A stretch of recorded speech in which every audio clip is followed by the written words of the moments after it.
from reading into that information, when you've got 10 years of free money and cash being pumped into economic systems, sooner or later it has to show up somewhere. And I think that's what the IMF are seeing, the green shoots of pump priming, low interest rate environments filtered its way into the real economy, and those growth rates are starting to filter through.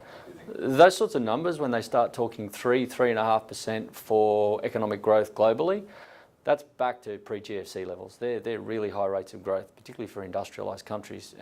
And you know, things we can start to look out for, maybe inflation starts to creep back in, wages start to rise. I think the market's already priced in a bit of that growth. That's why you're seeing share markets at really high levels. And you know, while it's great to hear those economic growth rates, it does have some concern around the fact that if they disappoint and growth isn't that great, particularly with economic and political uncertainty and the threat of war in the Korean Peninsula, those growth rates can deflate very quickly, and I think that will have an impact on markets as well.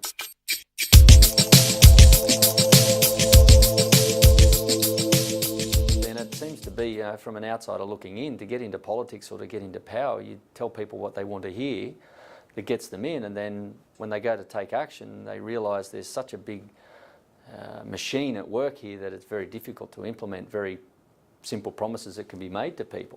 And I think that's the environment that we live in these days, that news travels so fast, sentiment can swing very quickly, and there's a massive disconnect between what happens in reality and what happens on the face. And you know, eventually people are seeing that, you know, it's not that easy, and we might believe that politicians break promises. It's not that they're breaking promises, they can't do what they're telling us to do in the first place.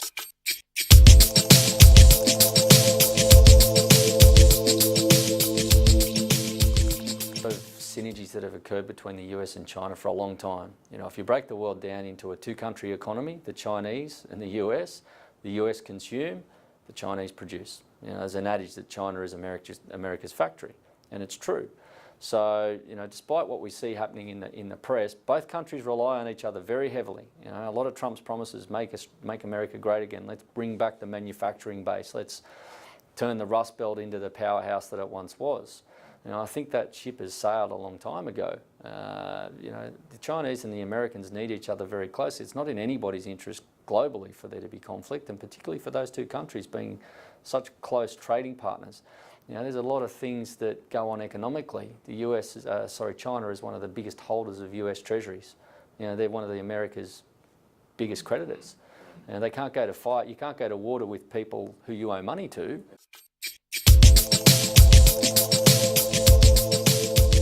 Have to have a whole new system to find their way in this world economy. There is some statistics or there's some information out there. Say one of the challenges they're trying to face is attracting businesses, and in the UK, their corporate tax rate is dropping to 17% by the year 2020. Now that's a very attractive tax rate for any corporation. So they're trying to buy their way out of trouble by saying, bring your business to the UK, we'll help you set up here, and we'll give you a concessional rate of tax. So, you know, they're trying to compete their way around a tax regime. And that's always been a humdinger for Australia as well. We've got a very penalistic system of tax, and a criticism we've had is that it's not encouraging foreign investment because our tax rate is so high.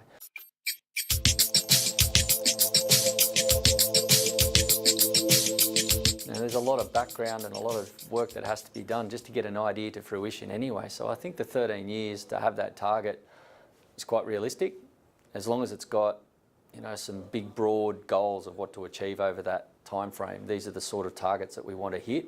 The 13 years gives us plenty of time to put the groundwork in to actually get there. You can't be saying, well, what do we need to do to be here in 13 years? You say, we are here in 13 years. You can't just play catch up all the time. We have to fast forward and work out what the world's going to look like in 13 years' time and build that stuff now and wait for the world to catch up to us. Otherwise, if we keep going down that path of where do we want to be and building it along the way, it moves so quickly you'll never get there.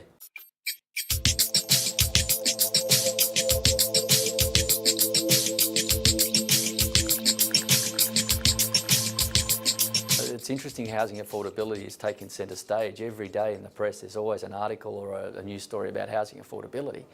And they're starting to address, you know, look at some of the causes, negative gearing, CGT concessions, the like. And you know, negative gearing's been around a long time.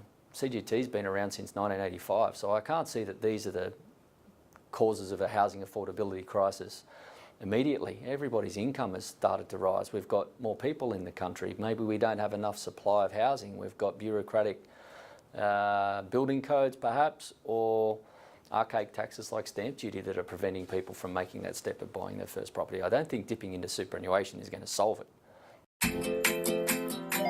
4 years ago, we started to wonder, what would shopping look like if you could walk into a store, grab what you want, and just go? What if we could weave the most advanced machine learning, computer vision, and AI into the very fabric of a store so you never have to wait in line? No lines, trying to find the right no mix. checkouts, You know, there are retailers like Myer who have totally overhauled their consumer experience. You go into a new Myer now, and it's like walking into a different world. The consumer experience is absolutely fantastic. You know, they've underestimated that people don't want to engage with human beings. Technology can solve everything. Well, that's not quite true. But not everybody wants to go into a department store. It's striking the right balance. So those companies that can get the best of both worlds are going to do really well. It's interesting to, you know, how much money does Amazon have to dedicate to Australia to set up here, and how long is it going to take them to recoup that investment? You know, that's a big facility they're building, and if they build 3, that's a big capital investment. They can afford it, but they want a return on their dough. And who pays for it? Well, we pay for it. And if they're competing on price, that's great. But for their win, someone else will lose. Our market just isn't big enough to cater to those people. You know, there's an old adage Australia's known in the retail and in a lot of international trade vernacular as Treasure Island. The prices are so great here and the margins are so huge. They love coming to Australia because they get good dough out of it.